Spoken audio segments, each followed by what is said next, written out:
ಪೇಪರ್ನ ಓದುವಂಥದ್ದು ಅಭ್ಯಾಸ ಇರಲೇಬೇಕಾಗತ್ತೆ. ಯಾತಕ್ಕೆ ಅಂತಂದರೆ, ನೀವೊಂದು ನ್ಯೂಸ್ ಪೇಪರ್ನ ನೀವು ಓದ್ತಿದ್ದೀರಾ ಅನ್ನೋದೇ ಆದರೆ, ನ್ಯೂಸ್ ಪೇಪರ್ನಲ್ಲಿ ಹಾಗೂ ಕಾಂಪಿಟೇಟಿವ್ ಎಕ್ಸಾಮ್ ಇವೆರಡರಲ್ಲೂ ಏನೋ ಒಂದು ರೀತಿಯ ಒಂದು ಸಂಬಂಧಗಳಿರುತ್ತೆ. ಎಲ್ಲ ಕಾಂಪಿಟೇಟಿವ್ ಎಕ್ಸಾಮ್ಸ್ಗಳಲ್ಲೂ ಕೂಡ ಈ ಕರೆಂಟ್ ಅಫೈರ್ಸ್ ಅನ್ನೋ ಒಂದು ವಿಚಾರದ ಬಗ್ಗೆ ಮಾಹಿತಿ ಕೇಳ್ತಾರೆ. ಅದ್ರ ಬಗ್ಗೆ ಒಂದಷ್ಟು ಪ್ರಶ್ನೆಗಳಂತೂ ಇದ್ದೇ ಇರುತ್ತೆ. ಸೊ ಈ ಪ್ರಶ್ನೆಗಳಿಗೆ ನೀವು ಉತ್ತರಿಸಲೇಬೇಕು ಅನ್ನೋದಾದರೆ ನ್ಯೂಸ್ ಪೇಪರ್ ನಿಮಗೆ ಒಂದು ಇಂಡಿಸ್ಪೆನ್ಸಬಲ್ ಟೂಲ್ ಆಗಿ ಹಾಗೆ ಇರುತ್ತೆ. ಸೊ ಅದಕ್ಕೋಸ್ಕರವೇ ಹೇಳೋದು, ಯಾವುದೇ ಒಂದು ಸ್ಪರ್ಧಾತ್ಮಕ ಪರೀಕ್ಷೆಗಳಿಗೆ, ಕಾಂಪಿಟೇಟಿವ್ ಎಕ್ಸಾಮ್ಸ್ಗೆ news papers are indispensable tool ಅಂತ ಕರೀತಾರೆ. ಈ ಇಂಡಿಸ್ಪೆನ್ಸಬಲ್ ಟೂಲ್ ಅಂದರೆ ಏನು ಅಂದರೆ, ಅದು ನಮ್ಮ ಅವಿಭಾಜ್ಯ ಅಂಗ ಅನ್ನೋ ರೀತಿನಲ್ಲಿರುತ್ತೆ. ಅದನ್ನು ನಾವು ಬಿಸಾಡೋದಕ್ಕಾಗೋದಿಲ್ಲ, ತೆಗೆದು ದೂರ ಇಡ್ಲಿಕ್ಕೂ ಆಗೋದಿಲ್ಲ. ಅದು part and parcel of our life ಅಂತಾರಲ್ಲ, ಆ ರೀತಿಯಾಗಿ ನೀವು ಯಾವುದೇ ಒಂದು ಸ್ಪರ್ಧಾತ್ಮಕ ಪರೀಕ್ಷೆ ತಗೊಳ್ತಿದ್ದೀರಾ ಅನ್ನೋದಾದರೆ ಅಲ್ಲಿ ನ್ಯೂಸ್ ಪೇಪರ್ನ ನೀವು ಓದುವಂತಹ ಅಭ್ಯಾಸ ಇಟ್ಕೊಳ್ಳೇಬೇಕಾಗತ್ತೆ. ಅದರಲ್ಲೂ ವಿಶೇಷವಾಗಿ ನೀವು ಸಿವಿಲ್ ಸರ್ವಿಸ್ ಎಕ್ಸಾಮ್ಸ್ಗಳು, IAS, IPS, IRS, IFS ಅಥವಾ KS ಎಕ್ಸಾಮ್ಸು ಈ ಥರದನ್ನೆಲ್ಲ ತಗೊಳ್ತಿದ್ದೀರಿ ಅನ್ನೋದಾದರೆ ನಿಮಗೆ news papers become an indispensable tool.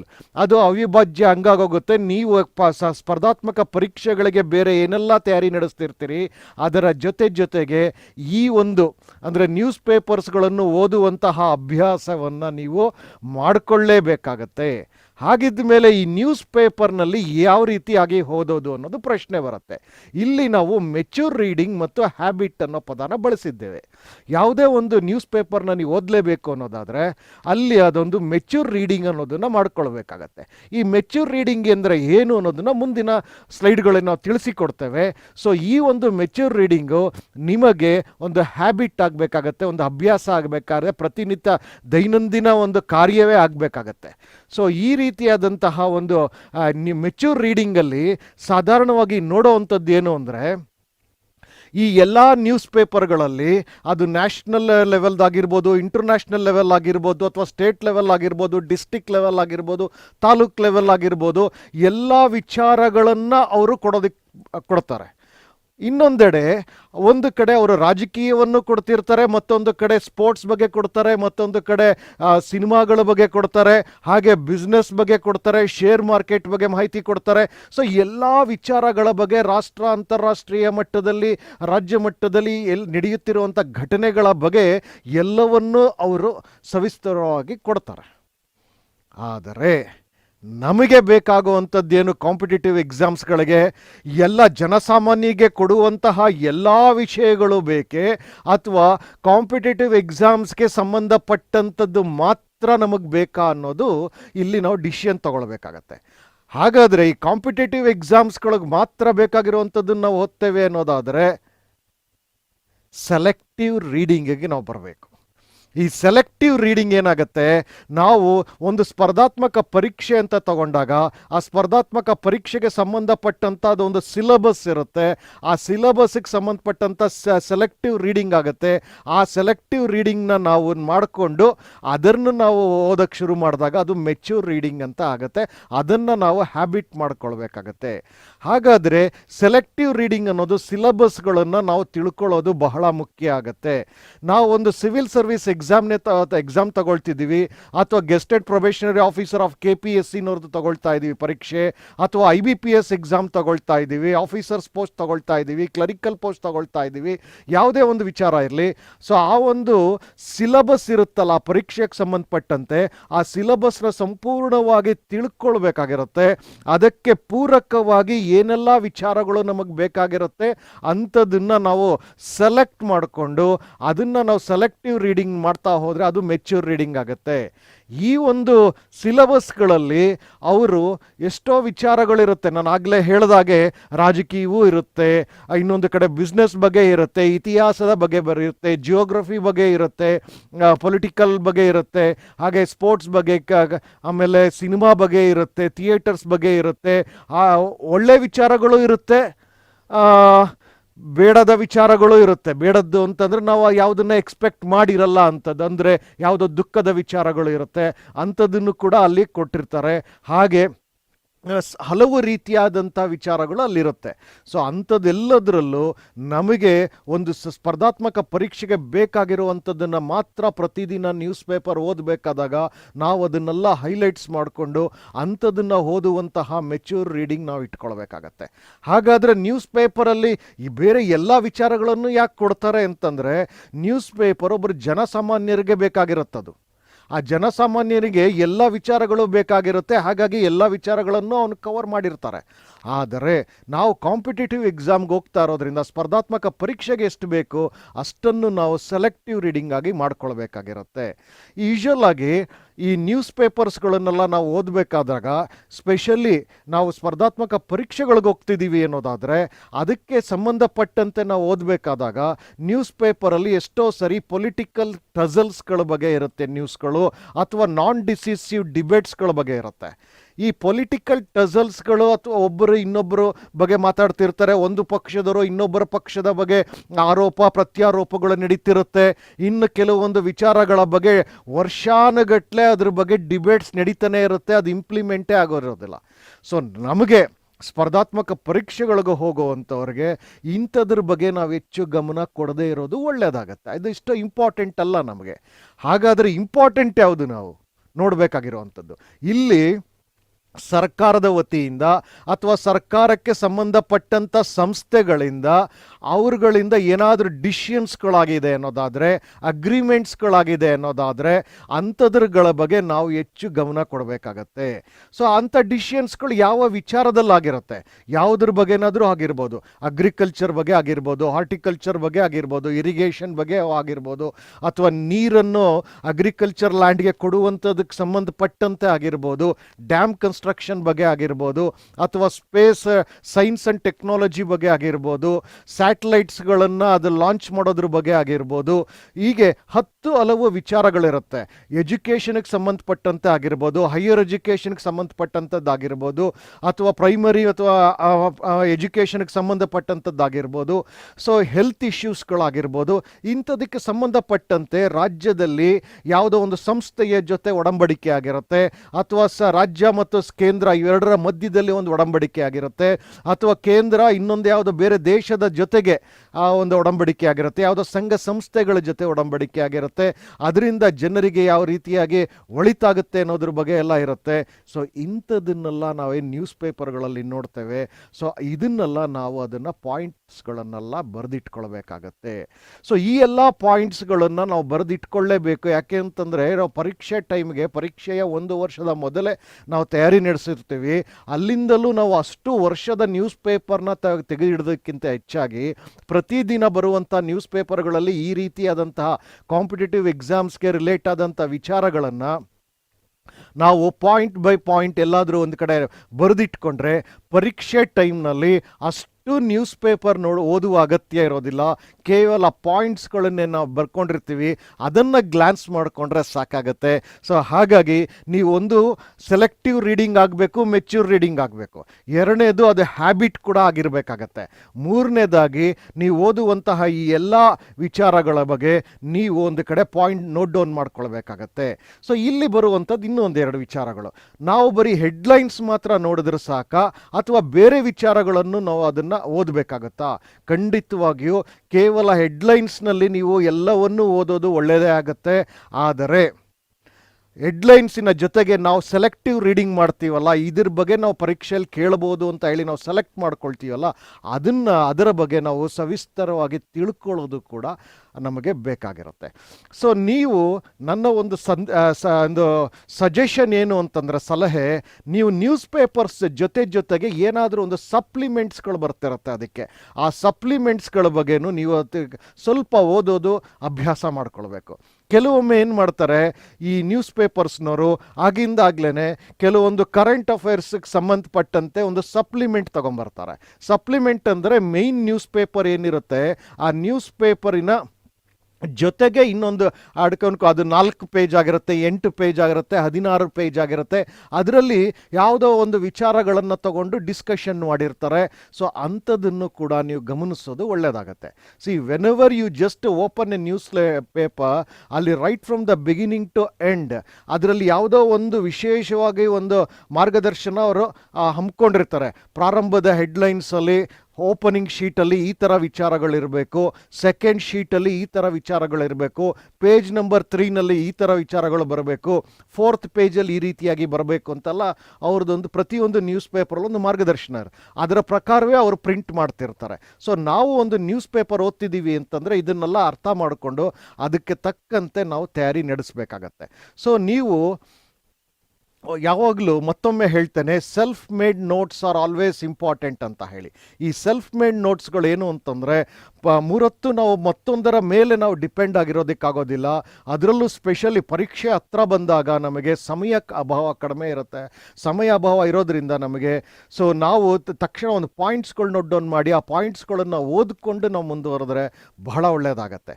So ಹೀಗೇ ನೀವೊಂದು ನ್ಯೂಸ್ ಪೇಪರ್ ಓದಬೇಕಾಗ್ತಾ ಆಗ್ತಾ ಸ್ವಲ್ಪ ದಿನಗಳ ನಂತರದಲ್ಲಿ ನಾವು ಆಗಲೇ ಹೇಳಿದ್ವಿ ಸಿಲೆಬಸ್ ಬಗ್ಗೆ ಅಂತ ಹೇಳಿ. ಈ ಸಿಲೆಬಸ್ಸಲ್ಲಿ ಕೊಟ್ಟಿರ್ತಾರಲ್ಲ ಟಾಪಿಕ್ಸ್ಗಳು, ಅದನ್ನು ಮತ್ತು ನ್ಯೂಸ್ ಪೇಪರಲ್ಲಿ ನಾವೇನು ಓದ್ತಿರ್ತೀವಿ ಅದರಲ್ಲಿ ಎರಡರ ಮಧ್ಯದಲ್ಲಿ ಎಲ್ಲಾದರೂ ಸಾಮ್ಯತೆ ಬರ್ತಾ ಇದ್ರೆ ಲಿಂಕಿಂಗ್ ಮಾಡ್ಕೊಂಡು ಹೋಗ್ತಾ ಇರಬೇಕು. ಯಾವುದೋ ಒಂದು ಇತಿಹಾಸದ ಒಂದು ಜಾಗದ ಬಗ್ಗೆ ನಾವು ಮಾತಾಡಿರ್ತೀವಿ ಅಥವಾ ಓದಿರ್ತೀವಿ, ಇತಿಹಾಸದಲ್ಲಿ ನಡೆದಂಥ ಘಟನೆ ಬಗ್ಗೆ ಓದಿರ್ತೀವಿ. ನ್ಯೂಸ್ ಪೇಪರ್ನಲ್ಲಿ 100 ವರ್ಷ ಹಿಂದೆ ನಡೆದಂಥ ಘಟನೆಗೆ ಸಂಬಂಧಪಟ್ಟಂತೆ ಈಗ ಏನೋ ಒಂದು ಆ ಜಾಗದಲ್ಲಿ ಅಥವಾ ಆ ವಿಚಾರವಾಗಿ ಏನೋ ಒಂದು ಘಟನೆ ನಡೆದಿರುತ್ತೆ. ಸೊ ಅವೆರಡನ್ನು ನಾವು ಲಿಂಕ್ ಮಾಡ್ಕೊಳ್ಬೇಕಾಗತ್ತೆ. ಸೊ ಪ್ರಸ್ತುತವಾಗಿ ಏನು ನಡೆಯುತ್ತೆ ಅದ್ರ ಬಗ್ಗೆ, ಅದಕ್ಕೂ ಹಿಂದೆ ನಡೆದಂಥ ಘಟನೆಗೂ ಎರಡಕ್ಕೂ ನಾವು ಲಿಂಕ್ ಮಾಡ್ಕೊಂಡು ಹೋಗಬೇಕಾಗತ್ತೆ. ಆಗ ನಮಗೆ ಕರೆಂಟ್ ಅಫೇರ್ಸ್ ಅನ್ನೋದು ಚೆನ್ನಾಗಿ ಅರ್ಥ ಕೂಡ ಆಗ್ತಾ ಹೋಗುತ್ತೆ. ಸೊ ಇಲ್ಲಿ ನಾವು ಮುಂದುವರಿತಾ ನ್ಯೂಸ್ ಪೇಪರ್ ವರ್ಸಸ್ ಮ್ಯಾಗ್ಝೈನ್ ಬಗ್ಗೆನೂ ಮಾತಾಡ್ತಾ ಇದ್ದೀವಿ. ಸೊ ಇಲ್ಲಿ ನ್ಯೂಸ್ ಪೇಪರ್ ವರ್ಸಸ್ ಮ್ಯಾಗ್ಝೈನ್ನಲ್ಲಿ ಏನಾಗುತ್ತೆ, ಕೆಲವರು ಕೇಳೋದುಂಟು ಬರೀ ನ್ಯೂಸ್ ಪೇಪರ್ ಓದಿದ್ರೆ ಸಾಕಲ್ವಾ, ಮ್ಯಾಗ್ಝೈನ್ ಕೂಡ ಓದಬೇಕಾ ಅಂತ ಹೇಳಿ. ಈ ನ್ಯೂಸ್ ಪೇಪರ್ಗೂ ಮ್ಯಾಗ್ಝೈನ್ಗೂ ಇರೋ ವ್ಯತ್ಯಾಸವನ್ನು ತಿಳ್ಕೊಳ್ಳುವ. ನ್ಯೂಸ್ ಪೇಪರ್ ಏನಾಗುತ್ತೆ ಪ್ರತಿನಿತ್ಯ ಬರ್ತಾ ಇರುತ್ತೆ. ಮ್ಯಾಗ್ಝೈನ್ಸ್ ಈ ರೀತಿಯಾಗಿಲ್ಲ, ಅದು ವಾರಕ್ಕೊಮ್ಮೆ ಬರುತ್ತೆ ಅಥವಾ 15 ದಿನಕ್ಕೊಮ್ಮೆ ಬರುತ್ತೆ, ತಿಂಗಳಿಗೆ ಒಮ್ಮೆ ಬರುತ್ತೆ, 3 ತಿಂಗಳಿಗೆ ಒಮ್ಮೆ ಬರುತ್ತೆ. ವಾರಪತ್ರಿಕೆ, ಪಾಕ್ಷಿಕ ಪತ್ರಿಕೆ, ಮಾಸಿಕ ಪತ್ರಿಕೆ, ತ್ರೈಮಾಸಿಕ, ಈ ರೀತಿಯಾಗಿ ಮ್ಯಾಗ್ಝಿನ್ಗಳು ಬರುತ್ತೆ. ಈ ಎರಡು ವಿಚಾರಗಳಲ್ಲಿರುವಂಥದ್ದು ಮತ್ತೊಂದು ಗಮನಿಸಬೇಕಾಗಿರೋದೇನು ಅಂದರೆ, ನ್ಯೂಸ್ ಪೇಪರ್ಗಳು ನಮಗೆ ಮರುದಿನ ಬೆಳಗ್ಗೆ 6 ಗಂಟೆ 5 ಗಂಟೆ ಬೆಳಗ್ಗೆ 6 ಗಂಟೆ 7 ಗಂಟೆಗೆಲ್ಲ ನಮಗೆ ನ್ಯೂಸ್ ಪೇಪರ್ ತಲುಪಬೇಕು ಅನ್ನೋದಾದರೆ ಅಲ್ಲಿ ಆಗುವಂಥ ವಿಚಾರ ಏನು ಅಂದರೆ, ಇಂದಿನ ದಿನ ರಾತ್ರಿ 10 ಗಂಟೆ 11 ಗಂಟೆ 12 ಗಂಟೆನಲ್ಲಿ ಆ ನ್ಯೂಸ್ ಪೇಪರ್ ಪ್ರಿಂಟ್ ಆಗೋಕ್ಕೆ ಹೋಗುತ್ತೆ. ಸೊ ಅಲ್ಲಿಯವರೆಗೆ ಲಾಸ್ಟ್ ಮಿನಿಟಲ್ಲಿ ಬಂದಿರುವಂಥ ವಿಚಾರಗಳನ್ನು ಕೂಡ ಅದರಲ್ಲಿ ಪ್ರಿಂಟ್ ಮಾಡ್ತಾರೆ.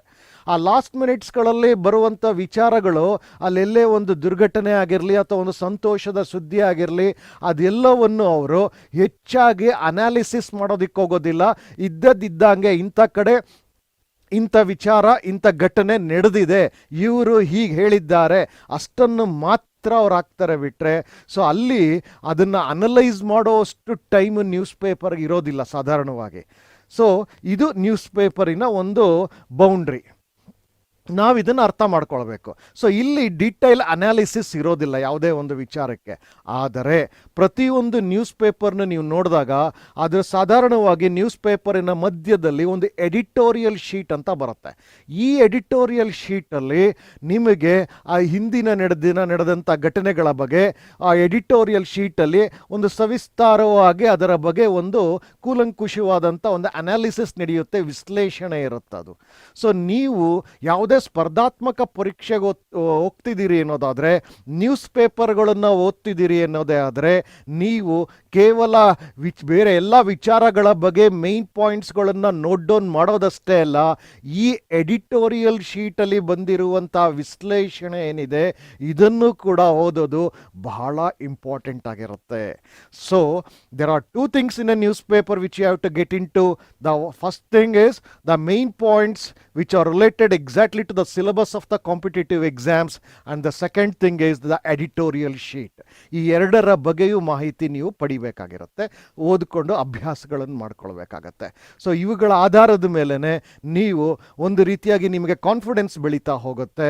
ನಾನು ಸ್ಪರ್ಧಾತ್ಮಕ ಪರೀಕ್ಷೆಯಲ್ಲಿ ವಿಶೇಷವಾಗಿ ಕರೆಂಟ್ ಅಫೇರ್ಸ್ ಪತ್ರಿಕೆಗಳನ್ನು ನಾನು ತುಂಬ ಚೆನ್ನಾಗಿ ಹ್ಯಾಂಡಲ್ ಮಾಡಬಲ್ಲೆ ಅನ್ನೋದು. ಸೊ ಇಲ್ಲಿ ಮುಂದಿನ ಮ್ಯಾಗ್ಝೈನ್ಸ್ ಅಂತ ನೀವೇನಾದರೂ ಹೋಗೋದೇ ಆದರೆ ಆ ಮ್ಯಾಗ್ಝೈನ್ಗಳಲ್ಲಿ ಏನಾಗುತ್ತೆ ಅಂದರೆ ಅವನಿಗೆ ಒಂದು ವಾರಪತ್ರಿಕೆ ಆಗ್ಬೋದು, ಪಾಕ್ಷಿಕ ಆಗಿರ್ಬೋದು, ಅಥವಾ ಮಾಸಿಕ ಆಗ್ಬೋದು, ತ್ರೈಮಾಸಿಕ ಆಗಿರಲಿ, ಅವರಿಗೆ ಯಾವುದೋ ಒಂದು ಘಟನೆಗಳ ಬಗ್ಗೆ ಅಷ್ಟು ದಿನ ಅವ್ರಿಗೆ ಟೈಮ್ ಸಿಕ್ಕಿರುತ್ತೆ. ಆ ಸಮಯದಲ್ಲಿ ಅವರು ಅದನ್ನು ಡಿಟೇಲ್ ಆಗಿ ಅದನ್ನು ಅನಾಲಿಸಿಸ್ ಮಾಡ್ತಾ ಹೋಗ್ತಾರೆ. ಸೊ ಆ ಡಿಟೇಲ್ ಆಗಿ ಅನಾಲಿಸಿಸ್ ಮಾಡಿ ಅದನ್ನು ನಿಮಗೆ ಮ್ಯಾಗ್ಝೈನ್ನಲ್ಲಿ ತುಂಬ ಚೆನ್ನಾಗಿ ಕೊಡ್ತಾರೆ ಅದರಲ್ಲಿ. ಸೊ ನಮ್ಮ ಒಂದು ಭಿನ್ನಹ ಏನು ಅಂತಂದರೆ, ನಿಮ್ಗಳಿಗೆಲ್ಲ ಸಜೆಷನ್ ಕೊಡೋದೇನು ಅಂತಂದರೆ, ನ್ಯೂಸ್ ಪೇಪರ್ನ ನೀವು ಯಾವ ರೀತಿಯಾಗಿ ಓದ್ತಿರೋ ಅದೇ ರೀತಿ ಮ್ಯಾಗ್ಝೈನ್ಸ್ಗಳನ್ನು ಕೂಡ ನೀವು ಅದಕ್ಕೆ ಸಂಬಂಧಪಟ್ಟಂಥ ಮ್ಯಾಗ್ಝೈನ್ಸ್ಗಳು, ಕಾಂಪಿಟೇಟಿವ್ ಎಕ್ಸಾಮ್ಸ್ಗಳಿಗೆ ಸಂಬಂಧಪಟ್ಟಂಥ ಮ್ಯಾಗ್ಝೈನ್ಸ್ನ ಕೂಡ ನೀವು ಓದಬೇಕಾಗಿರುತ್ತೆ. ಸೊ ಇಲ್ಲಿ ಒಂದು 2-3 ಎಕ್ಸಾಂಪಲ್ಸ್ಗಳು ತಗೊಳ್ಳೋಣ.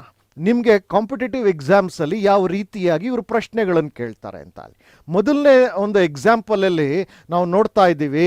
ಸೊ ಯಾವುದೋ ಒಂದು ಪೊಲಿಟಿಕಲ್ ಅನ್ಸರ್ಟೆಂಟೀಸ್ ಇರುತ್ತೆ. ಅಂದರೆ ಯಾವ ಪಕ್ಷಕ್ಕೆ ಎಲೆಕ್ಷನ್ ಆಗಿರುತ್ತೆ, ಯಾವ ಪಕ್ಷಕ್ಕೂ ಕೂಡ ಮೆಜಾರಿಟಿ ಬಂದಿರೋದಿಲ್ಲ.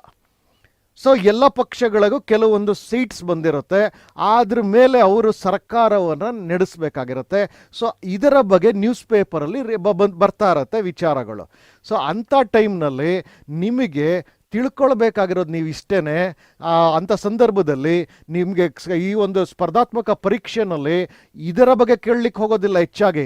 ಯಾವ್ಯಾವ ಪಾರ್ಟಿಗೆ ಎಷ್ಟೆಷ್ಟು ಸೀಟ್ ಬಂತು, ಯಾರು ಆಗ್ಬೋದು, ನೆಕ್ಸ್ಟ್ ಸರ್ಕಾರನ ಯಾರು ರಚಿಸ್ಬೋದು ಅನ್ನೋ ಥರ ಕೇಳೋದಿಲ್ಲ. ಅಲ್ಲಿ ಕೇಳೋ ಅಂಥದ್ದು ಹಂಗ್ ಅಸೆಂಬ್ಲಿ ಏನಾದರೂ ಆದರೆ, ಅಂದರೆ 2 ಪಕ್ಷದವರು ಒಟ್ಟೊಟ್ಟಿಗೆ ಸೇರೋದಾಗ್ಬೋದು, ಅಥವಾ ಯಾರು ಸೇರೋದಿದ್ದಾಗ ಏನು ಪರಿಸ್ಥಿತಿ ಬರುತ್ತೆ, ಅಲ್ಲಿನ ಗವರ್ನರ್ ಆದಂಥವರು ಅಥವಾ ಅಲ್ಲಿನ ರಾಷ್ಟ್ರಪತಿಗಳು ಯಾವ ರೀತಿಯ ನಿರ್ಧಾರಗಳನ್ನು ತಗೊಳ್ಬೇಕಾಗತ್ತೆ. ಇಂಥ ಸಂದರ್ಭದಲ್ಲಿ ಈ ರೀತಿಯಾದಂತಹ ಪಾಲಿಸಿ ಡಿಸಿಷನ್ಸ್ ಬಗ್ಗೆ ನಿಮಗೆ ವಿಚಾರಗಳನ್ನು ತಿಳಿಸ್ತಾರೆ. ಅದೇ ರೀತಿ ಇನ್ನೊಂದು ಪ್ರಶ್ನೆ ಎಕ್ಸಾಂಪಲ್ಸ್ ತಗೊಳ್ಳೋಣ. ಈ ಒಂದು ಉದಾಹರಣೆಯಲ್ಲಿ ಇಂಟರ್ನ್ಯಾಷನಲ್ ಕ್ರೈಸಿಸ್ ಎಲ್ಲಾದರೂ ಆಗಿದ್ದರೆ, ಯಾವುದೋ ದೇಶದಲ್ಲಿ ಏನೋ ಒಂದು ಭೀಕರ ಸಮಸ್ಯೆ ಆಗಿರುತ್ತೆ. ಸೊ ಅದು ಆ ದೇಶದ ಒಳಗಿನ ಸಮಸ್ಯೆ ಆಗಿರ್ಬೋದು, ಆಂತರಿಕ ಸಮಸ್ಯೆ ಆಗಿರ್ಬೋದು, ಅಥವಾ ಅಕ್ಕಪಕ್ಕದ ಅವರಿಂದಾಗಿ ಆ ಒಂದು ಸಮಸ್ಯೆ ಬಂದಿರ್ಬೋದು. ಆಗ ನಾವು ಭಾರತದವರು ಅದನ್ನು ಯಾವ ರೀತಿಯಾಗಿ ಅರ್ಥ ಮಾಡ್ಕೊಳ್ಬೇಕು, ನಾವಲ್ಲಿ ಸೀದಾ ಸಹಾಯ ಮಾಡಲಿಕ್ಕೆ ಹೋಗ್ಬೇಕಾ, ಆ ಒಂದು ದೇಶದಲ್ಲಿ ಆದಂಥ ಕ್ರೈಸಿಸ್ಸಿಂದ ನಮ್ಮ ದೇಶಕ್ಕೆ ಆಗಬಹುದಾದಂತಹ ಲಾಭ ನಷ್ಟಗಳ ಬಗ್ಗೆ ವಿಚಾರ ಮಾಡಬೇಕಾಗಿರುತ್ತೆ. ಸೊ ಇಂಥದನ್ನು ನೀವು ಯೋಚಿಸ್ಬೇಕಾಗತ್ತೆ. ಅದು ಆಯಿಲ್ ಆ್ಯಂಡ್ ಗ್ಯಾಸಿಗೆ ಸಂಬಂಧಪಟ್ಟಿರಲಿ, ಯಾವುದಕ್ಕೆ ಸಂಬಂಧಪಟ್ಟಿರಲಿ, ನಮಗೆ ನಮ್ಮ ದೇಶಕ್ಕೆ ಏನು ಪರಿಣಾಮ ಬೀರುತ್ತೆ ಅನ್ನೋದನ್ನೆಲ್ಲ ನಾವು ತಿಳ್ಕೊಂಡು ನಂತರ ನಾವು ಡಿಸಿಷನ್ ತಗೊಳ್ಬೇಕಾಗತ್ತೆ. ಇನ್ನು 3ನೇ ಎಕ್ಸಾಂಪಲ್ ತಗೊಂಡ್ರೆ, ಇಲ್ಲಿ ಯಾವುದೇ ಒಂದು ಜನರಲ್ ಎಲೆಕ್ಷನ್ಸ್ ಆಗ್ತಾ ಇದ್ರೆ ಪೊಲಿಟಿಕಲ್ ಪಾರ್ಟೀಸ್ನವರು, ಸುಮಾರು ಪೊಲಿಟಿಕಲ್ ಪಾರ್ಟೀಸ್ನವ್ರು ಇರ್ತಾರೆ. ಪ್ರತಿಯೊಂದು ಪೊಲಿಟಿಕಲ್ ಪಾರ್ಟೀಸ್ದು ಅವ್ರದ್ದೇ ಆದಂಥ ಅಜೆಂಡಾ ಇರುತ್ತೆ. ನಮ್ಮನ್ನು ನೀವು ಎಲೆಕ್ಟ್ ಮಾಡಿದ್ರೆ ನಾವು ನಿಮ್ಮ ರಾಜ್ಯವನ್ನು, ನಿಮ್ಮ ದೇಶವನ್ನು ಈ ರೀತಿಯಾಗಿ ಇಷ್ಟು ಸುಂದರವಾಗಿ ನಾವು ಸುಭಿಕ್ಷವಾಗಿ ನಾವು ನಡೆಸಿಕೊಡ್ತೇವೆ ಅಂತ ಹೇಳಿ ಒಂದು ಅಜೆಂಡಾ ಬಂದಿರುತ್ತೆ. ಸೊ ಇಲ್ಲಿ ನಾವು ತಿಳ್ಕೊಳ್ಬೇಕಾಗಿರೋದು ಅವರ ಅಜೆಂಡಾಸ್ಗಳಿಗಿಂತ ಹೆಚ್ಚಾಗಿ ನಾವು ಸ್ಪರ್ಧಾತ್ಮಕ ಪರೀಕ್ಷೆಗಳಿಗೆ ಹೋಗ್ತಾ ಇರ್ತೀವಿ. ಸ್ಪರ್ಧಾತ್ಮಕ ಪರೀಕ್ಷೆಯಿಂದ ಒಂದು ಉನ್ನತ ಪೊಸಿಷನ್ಗೆ ಹೋಗ್ತಾ ಇರ್ತೀವಿ. ಆ ಉನ್ನತ ಪೊಸಿಷನ್ನಲ್ಲಿ ನಿಮಗೆ ಜಾಬ್ ಕೊಡುವಂಥವರು ನಿಮ್ಮಿಂದ ಎಕ್ಸ್ಪೆಕ್ಟ್ ಮಾಡೋದೇನಿರುತ್ತೆ ಅಂತಂದರೆ, ಈ ಥರ ಒಂದು ಸಂದರ್ಭದಲ್ಲಿ ಒಬ್ಬ ಪೊಲಿಟಿಕಲ್ ಪಾರ್ಟಿ ಅಂದ್ರೇನು, ಪೊಲಿಟಿಕಲ್ ಪಾರ್ಟಿಯ ರೆಕಗ್ನಿಷನ್ ಅಂದ್ರೇನು, ಅಲ್ಲಿ ಯಾವುದಾದ್ರೂ ಕ್ಯಾಂಡಿಡೇಟ್ನ ಡಿಸ್ಕ್ವಾಲಿಫೈ ಮಾಡಬೇಕಂದ್ರೆ ಏನೆಲ್ಲ ರೂಲ್ಸ್ಗಳಿದೆ. ಸೊ ಈ ರೀತಿಯಾಗಿ ಎಲ್ಲ ಡಿಸಿಷನ್ ಮೇಕಿಂಗ್, ಪಾಲಿಸಿ ಮೇಕಿಂಗ್ಸ್ಗಳ ಬಗ್ಗೆ ನಿಮ್ಮ ಗಮನ ಹರಿಸ್ತಾರೆ. ಸೊ ಈ ರೀತಿಯಾಗಿ ನೀವು ಒಂದು ನ್ಯೂಸ್ ಪೇಪರ್ನ ಓದೋದಾದರೆ ಅಥವಾ ಒಂದು ಮ್ಯಾಗ್ಝೈನ್ನ ಅದಕ್ಕೆ ರಿಲೇಟೆಡ್ ಆಗಿ ಮ್ಯಾಗ್ಝೈನ್ ಓದೋದಾದರೆ, ನೀವು ಸ್ಪರ್ಧಾತ್ಮಕ ಪರೀಕ್ಷೆ ತಗೊಂಡಿದ್ದು ಸ್ಪರ್ಧಾತ್ಮಕ ಪರೀಕ್ಷೆಯ ಸಿಲೆಬಸ್ಸನ್ನು ಮೊದಲು ಅರ್ಥ ಮಾಡಿಕೊಂಡು ಅದಕ್ಕೆ ಸಂಬಂಧಪಟ್ಟಂಥ ಸೆಲೆಕ್ಟಿವ್ ರೀಡಿಂಗ್ ಅಂತ ಮಾಡಿಕೊಂಡು ಯಾವ್ಯಾವ ವಿಷಯದ ಬಗ್ಗೆ ನಾನು ಹೆಚ್ಚು ತಿಳ್ಕೊಳ್ಬೇಕು ಅಂತ ತಿಳ್ಕೊಂಡು ಅದಕ್ಕೆ ತಕ್ಕಂತೆ ಈ ನ್ಯೂಸ್ ಪೇಪರ್ಗಳಲ್ಲಿ ಬರುವಂತಹ ವಿಚಾರಗಳನ್ನೆಲ್ಲ ಹುಡುಕಿ ಅದನ್ನೆಲ್ಲ ಪಾಯಿಂಟ್ಸ್ ಮಾಡಿಕೊಂಡು ಆ ಪಾಯಿಂಟ್ಸ್ ನೋಟ್ ಡೌನ್ ಮಾಡಿಕೊಂಡು ಅದನ್ನು ರಿವೈಸ್ ಮಾಡ್ತಾ